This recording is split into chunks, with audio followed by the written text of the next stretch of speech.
you've got to have resilience, and I just assumed everyone had resilience. I didn't realise I had bucketfuls of resilience, and that's that ability to just keep on going, pick yourself up, go for the next one, what's next, what's next, what's next. So I've always been able to do that. So it's that inner strength that I found, and I didn't know I had it until it was needed.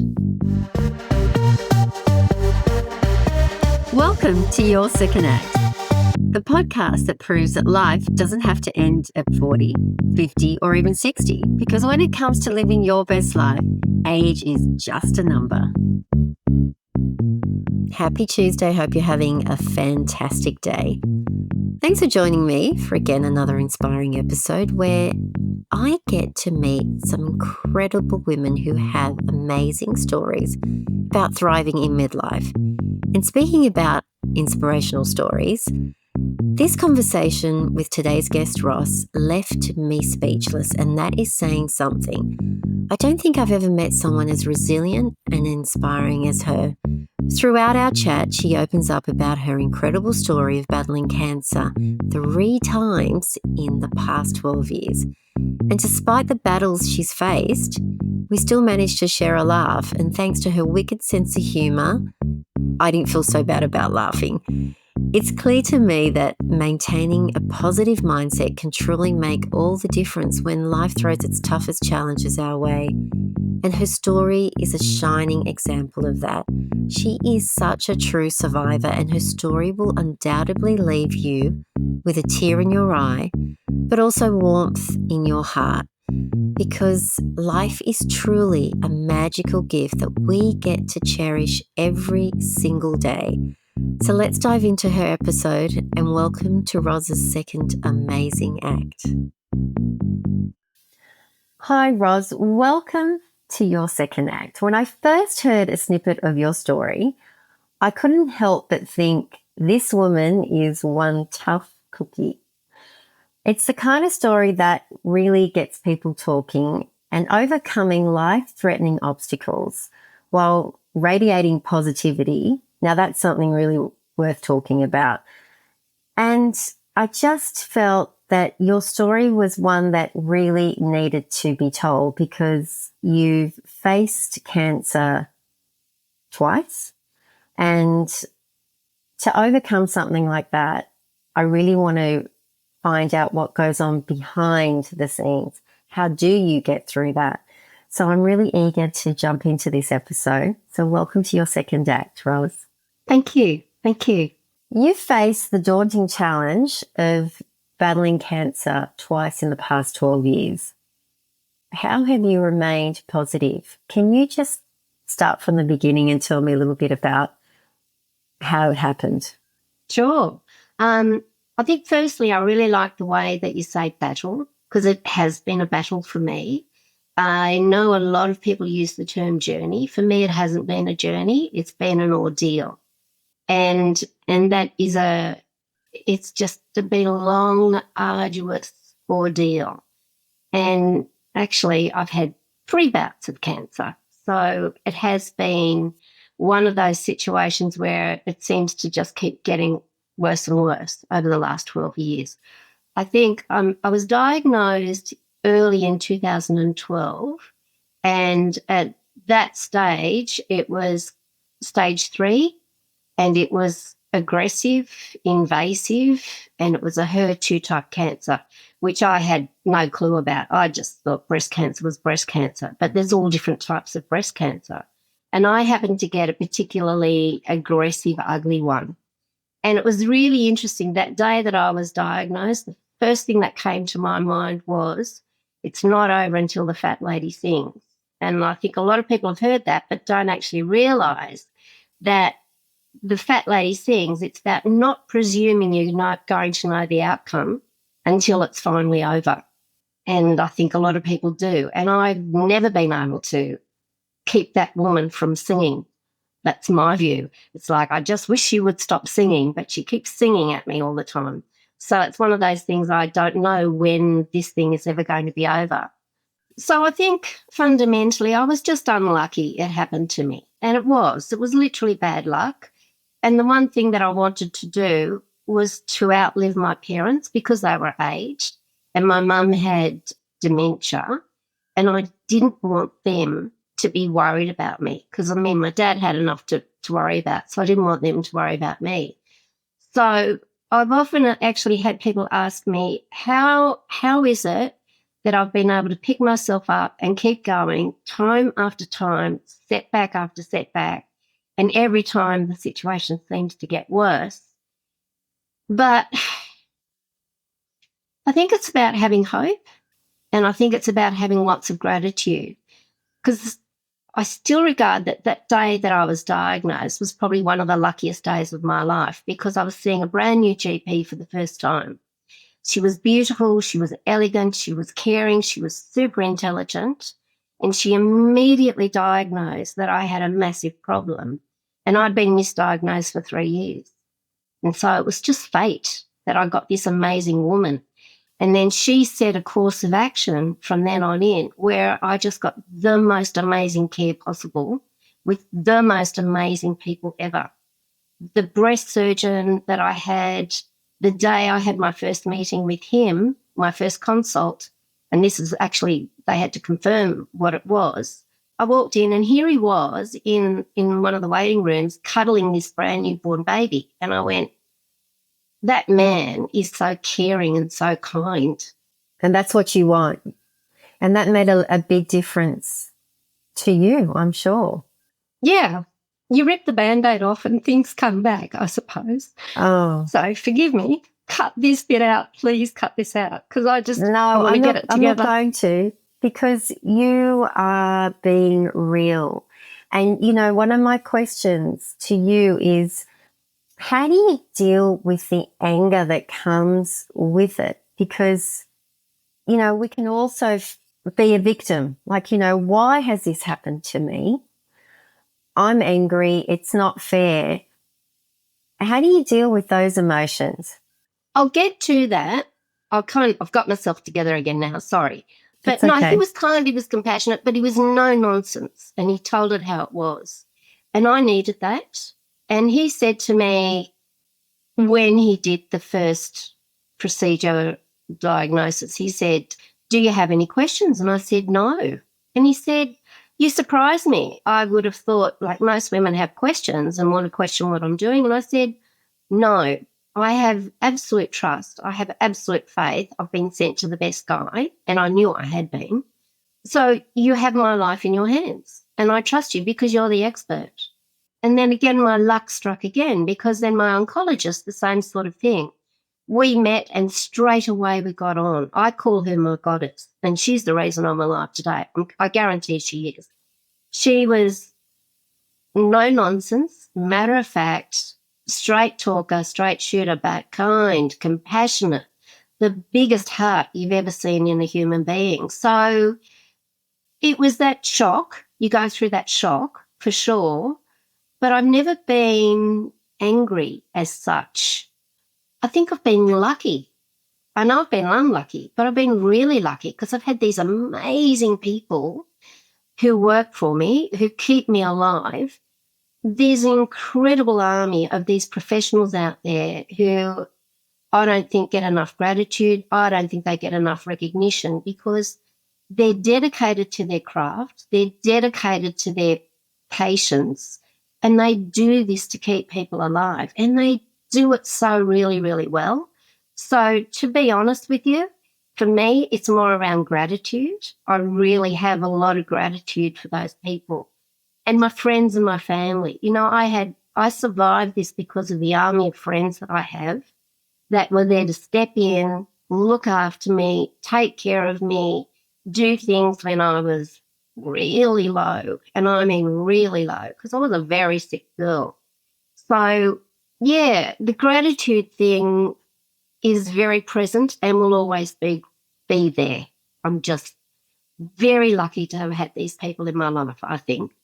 When, I guess, adversity hits us, I've heard in the past many times people will say, you're only given things that you can handle.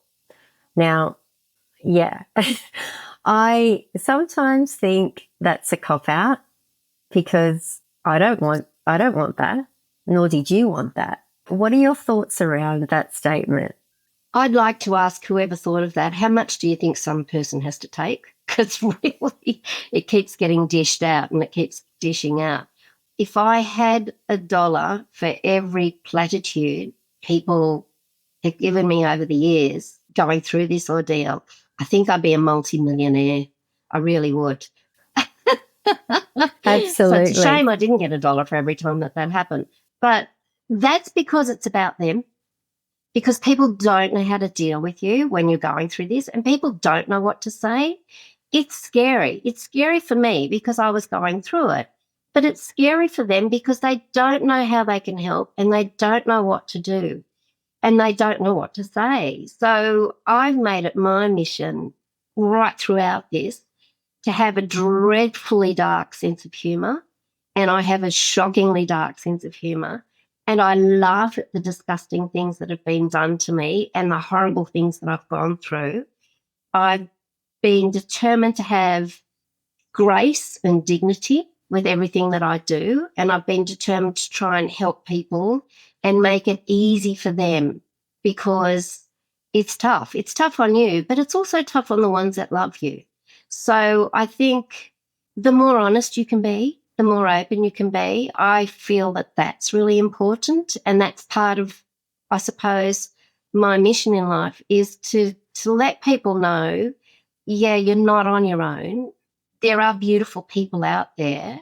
There's a world of these silent people living with all sorts of terrible conditions. And to look at them, you'd never know. And that's one thing people have always said to me. You would never know what's going on in this body of mine because there's so much going on at any point in time. But I don't want people to know that because, they get scared. Yes, because when you were telling me a little bit about your story when we spoke a few weeks ago, I walked away and I thought, I just don't know if I could do it. And then something said to me, but what's the choice? You want to live or not? So you can't give up, can you? You just have to find a way to be positive and keep going. Yeah. But that's hard. That's hard. Yes, you just have to keep going. It is. I think some of the factors that are important for me, it was the instant, you go through the process of grief when something dreadful happens to you, and there is always shock. People say anger. I've only felt anger once, but I'll get to that later. But for me, it's around that notion of, well, you're in the best care. There is no point crying. I have pity parties, don't get me wrong. I had a lot of pity parties, but my pity parties were very private and they were very with me. And I would allow myself to grieve. I would allow myself to grieve for what I'd lost, for what was happening. And then it was like, well, blow your nose, put your big girl pants on and just keep on moving.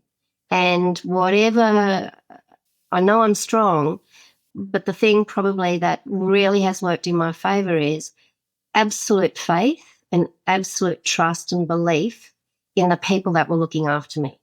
So whatever they told me to do, I did it to a T, exactly to a T. And I think that was so important, that absolute faith. Yeah. So clearly that's what you've learnt out of this adversity. Your inner strength is your faith, would you say? I think it's resilience.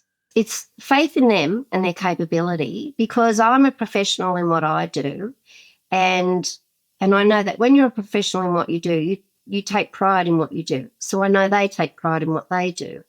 But I also think that, you've got to have resilience. And I just assumed everyone had resilience. I didn't realise I had bucketfuls of resilience. And that's that ability to just keep on going, pick yourself up, go for the next one. What's next? What's next? What's next? So I've always been able to do that. So it's that inner strength that I found, and I didn't know I had it until it was needed. So, yeah, apparently I've got a lot of it.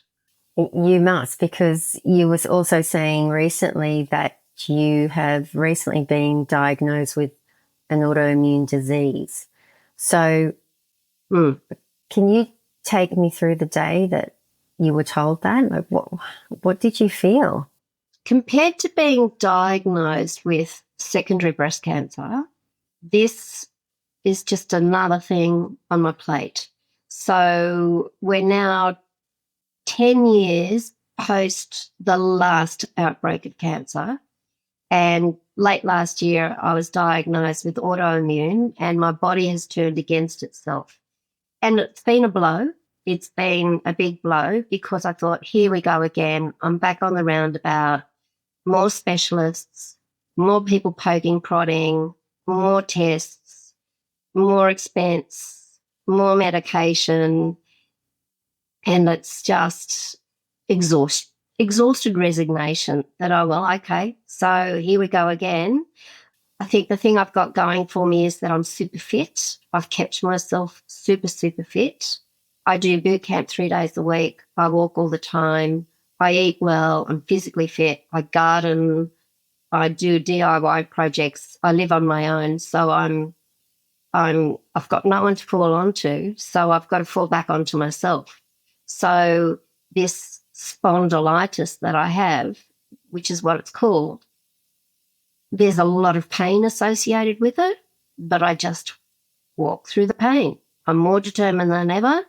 Keep fit, keep going, keep moving while I can, keep enjoying my friends, my life, my social activities, travel, keep doing what I'm doing.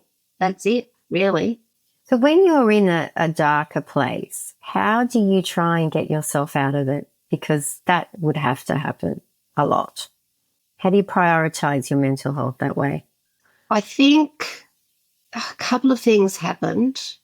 I think the darkest I got and the closest I got to anger was my Valentine's Day present in 2013 when I had gone through 6 months of chemo. I had used penguin caps, which is where they freeze your head to minus 45 degrees Celsius for 5 hours during chemo so I could keep my hair. That was the one thing I could control. The one thing was I my don't strength. understand. What do you mean? Well, how do they do that? I've never heard of that. So I would have chemo every 3 weeks and I'd have 3 weeks to get over it before the next one. But my goddess, my oncologist, said, you're a very strong woman. I think you can do this. We have this thing. It's changed now. They don't use it anymore. But back then, we have this thing called a penguin cap, and it looks like a skull cap, and it's padded, but it's full of gel, and it's frozen to minus 45 degrees Celsius. And they change it every 20 minutes. So they take it off, put a new one on, take it off, put a new one on. And you are literally frozen. And you have to wear ice mitts for your hands so you don't lose your fingernails. And you have to sip ice because chemo burns you from the inside out. So the freezing of the head stops the chemo getting to the roots of your hair. And I kept my hair. And that was one thing I could control. That was the only thing. So My having gosh. done that, it's worse. Having done that, having gone through massive radiation, which burnt me literally down to the skin, to the bone, and gone through all of that, then I wake up on Valentine's Day in 2013 and I've got lymphedema, which is that. So you've just held your hand up with you've got some type of, what is that? A compression garment. Oh, okay. It's a compression garment and it goes from my hand to my armpit. So there's layers of this and it just keeps the arm from swelling up because my lymphatic system was so damaged by the radiation that I ended up with lymphedema. And I didn't have any of the precursors, any of the pre-existing conditions or indicators, but I got it. And that, to me, that was the moment I had anger. That was the moment this was my final insult. It was like, I've done everything everybody has asked of me, and I get this, and this is life-changing, and this is incurable, and this is something I have to live with for the rest of my life, and it will never change, and it will never improve, and I have ongoing costs associated with it. It restricts what I can do, in some respects because you can't get scratched, burnt, bitten, injured in any way because infection gets in and you can end up with something called cellulitis, which I've had twice, and I've ended up in ICU. One time when I was so critically ill, they were frightened for my life because you've got no lymphatic system getting rid of the infection. So I hate it. So I never use the word hate, but I hate it because it is life-changing and it is horrible. And I had a big pity party. But now, look, it is what it is. Again, blow your nose, get over it and move on. So I don't know what you can what else do you do? Like, you can't change it, and it's just a case of you have to accept it and you have to make the best of it and you have to live with it. It still scares people. Summer for me, the beginning of summer for me is the toughest part because you don't have long sleeves on anymore and people say, what have you done to your arm? So depending on how intrusive they are with the way they say, what have you done to yourself, depends on how I respond. But I generally just say, look, my arm doesn't work anymore. And that's about the only way I can sort of not make children frightened of me. That's the big thing. Because it looks weird. You do look weird. Yeah. Because you have to wear it all the time. Yes. Right. So how have all of these cancers affected your body, especially going through the stage of menopause? I mean, talk me through that. What impact did it have? Everyone's different and everyone has a different experience. I guess mine has been slightly different than most. I've had over 14 procedures during those years. And I have given myself a nickname as Frankie. So Frankenstein's bride.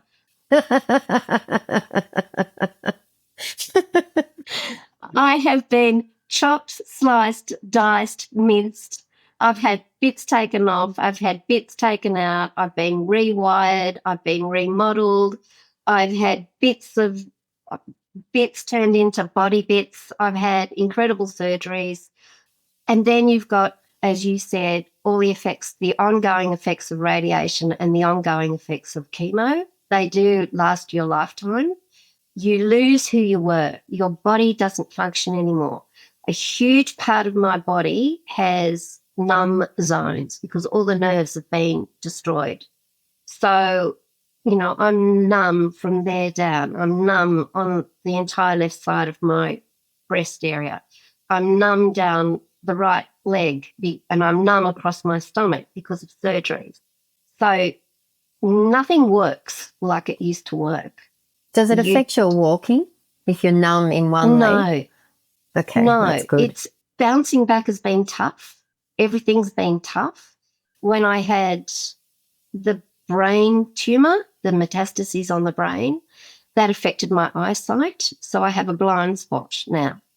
And that's because that part of the brain was eaten away by the tumour. It's also affected my balance. So yes, I'm constantly covered in bruises because I walk through doorways and I hit them, or I walk into tables, or I walk into people, or I walk into whatever because I don't see it. So I've had to learn how to compensate for everything that's happened. You learn to compensate and you learn to keep going. So it's not the kind of body I would have asked for, but it's the body I've got.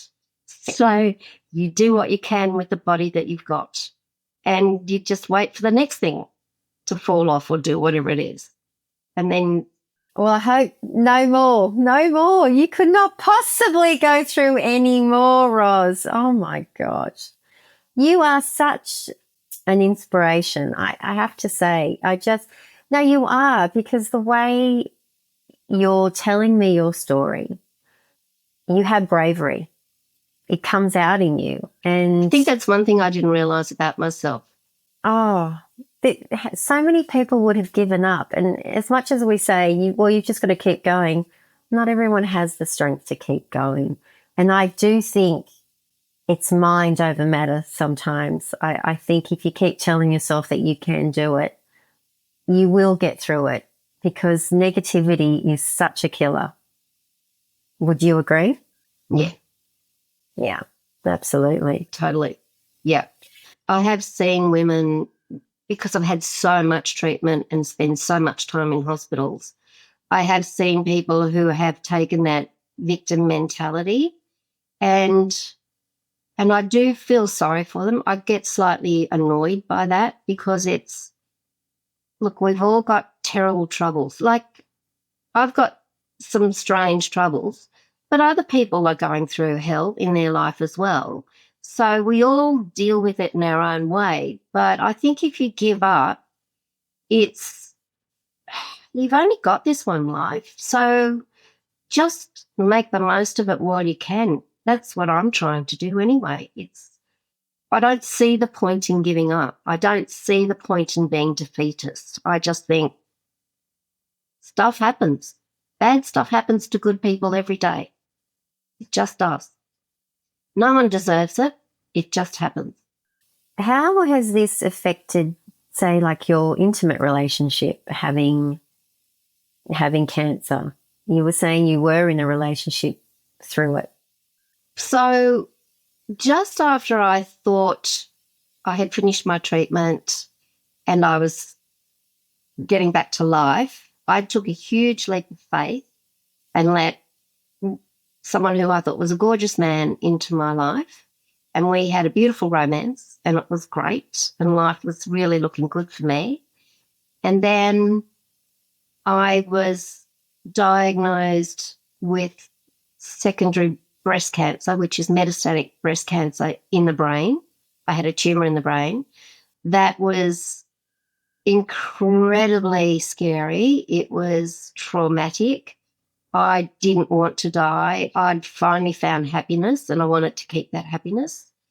And this man had made my body come to life when I didn't think my body could come back to life. So, I was loving intimacy. I was loving life. I was loving everything about it. And then this metastases happened and then the world sort of caved in on me and it caved in on him because he said, I've only just found you. I don't want to lose you. And that was tough. That was really tough. And I was scared because I knew what it meant. I knew that this now meant, well, you're terminal. So your life is now limited and your options are limited. And I had a massive pity party. And it was kind of weird because I was diagnosed the October long weekend in 2013, and that was secondary breast cancer week. So that's weird. It was just kind of weird that it would happen then. And people don't think about secondary breast cancer because there's so much focus on primary breast cancer, which is the stuff we can kind of fix and cure. But secondary, you can't, kind of thing. But my goddess rang me at home, and I don't really want to swear, but I'm going to. And she said, not fucking happy, Jan. And this is my oncologist. And I laughed and I said, you're not fucking happy. How do you think I feel? And it was just what I needed. It honestly was. And she said, I want you to just get your family together, get yourself together, relax as much as you possibly can over the long weekend. I'll see you in my office and you'll be fixed up next week. And true to her word, I walked in, she grabbed me, she cuddled me, she said, we love you. We are not going to let you die. And she said, we are going to do everything we can to keep you going. How powerful is that? She's amazing. That's why I call her the goddess. And then she had me go into Ronald Shaw for brain surgery. And because of her attitude, I realised I had my part to play and I needed to do what I could to make everybody okay about the fact that I was going in for life-threatening surgery. There was a chance it couldn't come out of it, but I had to make sure that everyone was okay. I actually, this is a dark sense of humour, was wheeled out of the room to go to the theatre, And I knelt on the bed and waved to everybody and sang, "Kiss me as you wave me goodbye." Oh, Ross. You know what? You're here telling this story because of your sense of humour. That's what's gotten you through. Wow. Wow. You waved goodbye. Oh, gosh. Yeah, but you know what? You need something to make you laugh sometimes. They were all crying, and I was like, "Don't cry. I'm going to be okay." And then when I got to pre-op, the theatre nurse came and saw me. And again, the sense of humour, I can't help myself. She said, "You're so very calm. You don't have a rapid heart rate. You seem very relaxed, and you haven't been given pre-meds." And I said, "No, I don't need them." And she said, "How can you be so calm? This is a huge operation." I said, "Have you seen the guy that's operating on me? He's hot." Oh, this is too good. Unfortunately, I think she told him that. But anyway, yeah. Oh, but who cares? What do you do? Like, Yeah, that's right. I know. So I've gone off track about what happened with the romance. With my romance, unfortunately, when people play with your brain, it has massive implications on your life.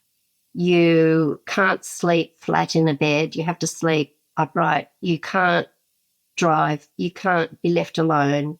You're on really strong medication until that brain starts to heal. And just as it started to heal, I was diagnosed with the second tumour, and that was in 2014. And that was the straw that broke the camel's back with my partner, and he just couldn't do it anymore. And I told him that. I said, "Look, I'm big enough and ugly enough to do this next bit on my own. I've done it before. I can do it again.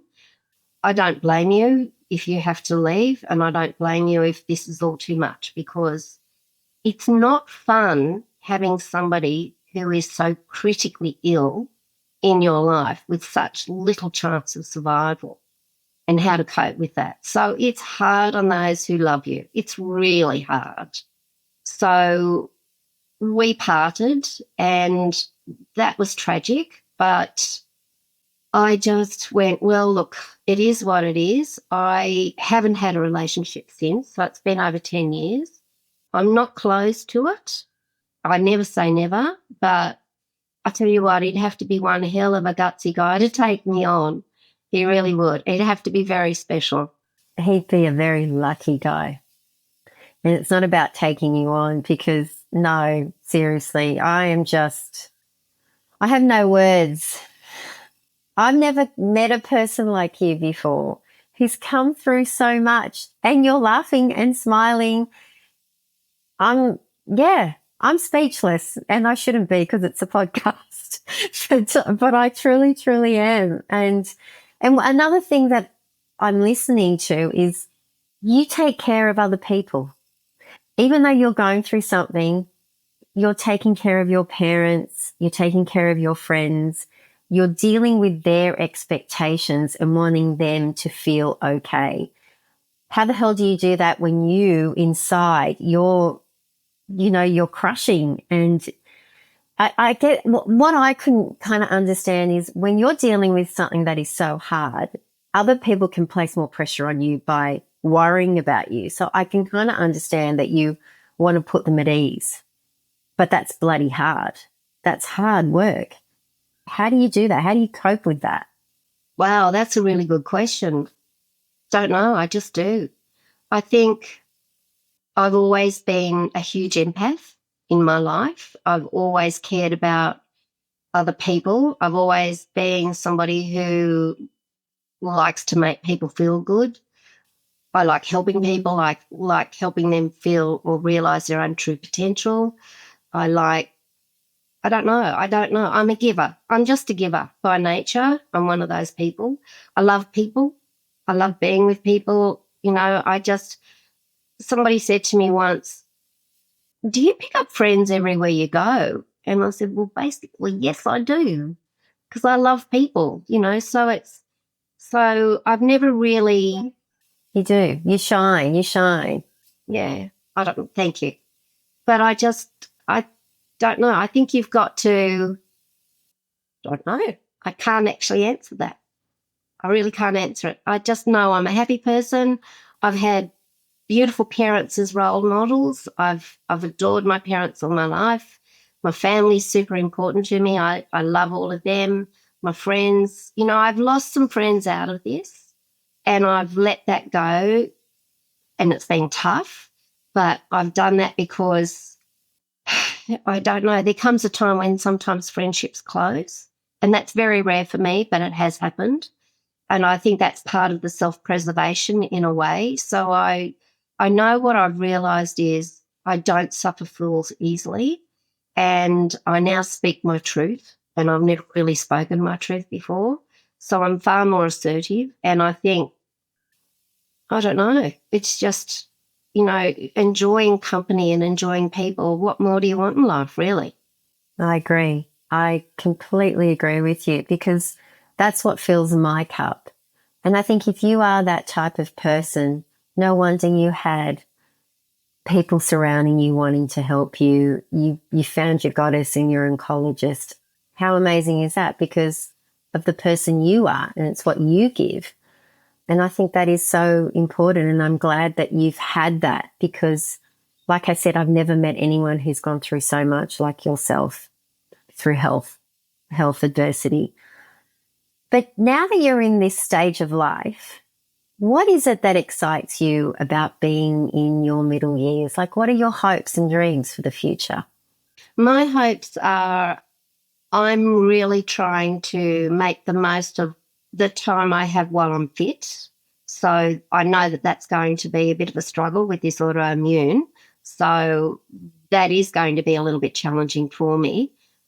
So while I can, I want to travel as much as I can. I've got a fabulous group of friends that I travel with, and we're currently planning a trip to go to England, Ireland, Scotland this year. I want to have that philosophy now that when someone says holiday, I go, yes, please. So just to get out there, enjoy life. I'm trying to retire, but I'm not very good at that, I've realized, because I tend to always take on more work because I love the people, my clients. I have my own business. I've had my own business for over 20 years, and the business is in there. So people engage me for my knowledge. So I still do some of that, but not a lot. I am pulling away. I am trying to retire. I take huge pleasure in socializing, keeping my brain working, gardening. I have become I became the best DIY expert during COVID ever. I look at Mr. Yahoo or Mr. YouTube or Google or whatever. I learn what I've got to do, then I go out and do it on my house. So I just busy, busy, busy. Because the other thing is with this stupid condition that I have, the more I move, the less pain I have. So I keep moving, just keep on moving. But I think also by slowing down, I don't know you, but I can imagine that you wouldn't be the type of person that would really deal with not having much to do. So I think I that's the have so secret. much to do in my day. I really have a lot to do. I mean, with the exercise that I do, and it's always compulsory, you've got to do the coffee afterwards. Yeah, of course. What's the point? Exactly. I belong to a couple of groups. I've been trying to learn French for the last few years. I'm hopeless, but I'm still trying to learn French, keep the brain going. I do a couple of groups. We call ourselves ladies who lunch a lot. So we catch up regularly to go out for lunch. I have friends that I try to speak French with. I don't know, I'm always busy. The garden, it doesn't matter. I don't stop. The cup's full. Mm, And I think that's a secret. mm. I'm so happy to hear that because even though you've gone through a lot, you still have a big life to lead and just love and keep going because that's what we all want at the end of the day, isn't it? It is. It is. I'm so appreciative that you've come on to tell your story. I know it's going to give a lot of people a lot to think about because I know it's all relative, but sometimes we do worry about things that are so stupid and insignificant. And I'm sure you can appreciate that. And you were probably that type of person once, that you worried about absolute crap. But, life is special, and we have to every day get up and just rejoice in the fact that we have another day. And I'm trying to be more like that in this stage of life, because a friend of mine the other day said to me, I've worked out I've probably only got maybe 20 summers left. I thought, oh, that's such a grim way of looking at life. But she said, but it's true. And I thought, okay, maybe, but whatever floats your boat, whatever gets you through, I guess. But yes, I think hearing people's stories is just so important to put life into perspective as well. So what advice would you give to somebody who is going through a really hard time and might feel, that they just don't want to go on anymore, that they're giving up? When you get to the bottom of your lowest ebb, and that does happen, I think you have to allow yourself to feel that grief. And I think you have to allow yourself to accept what's going on with you. And that, you may have that feeling, oh, gee, this is so unfair. But then reach out to people who can help and let people in. I think that's important, because I'm not one who's ever asked anybody for help. And that's a big lesson that I've learned out of all of this. People want to help, and you have to let them help you. And that was hard for me to do. But now I'm just so grateful that people want to do that. So I think that's important. And I think if you're ever doubting, just ask the questions. Just keep asking questions, or find somebody who can give you the answers, or find somebody who's gone through a similar experience and ask them how they do it. I think that helps people. You don't have to isolate yourself, because life can be isolating enough without imposing another isolation on yourself. So opening up and allowing people to come in, I think that's the key, personally. Well, a lot of food for thought there. I like to end the episode with the same question I ask all my guests. What's something you have now in your second act that you never thought you'd have in your first? Well, I know I didn't have it in my first, because I never really ever had it. And it's really simple. I now believe in myself. Yeah. It's very simple. And I never had that before, but now I know I have got it. Yeah. And that's what's keeping you going. So important. Oh. Thank you, Roz. I've loved every moment. Thank you. I'm sorry you got a little bit emotional, but you know what? That's your story. And good on you to be able to express your emotions. I am very appreciative that you were able to be open and to dig in deep, because I know that that's not an easy thing to do. So I wish you the best second act. I can't wait to see, where your life takes you. And I know you'll always have that smile on your face, no doubt. Thank you, Michelle. And thank you for wanting to hear my story. Absolutely. Take care. Thank you. Thanks for tuning in to another episode of Your Second Act. If you enjoyed this episode, I'd love it if you could rate and leave a review on your favourite podcast platform. Your feedback means the world to me.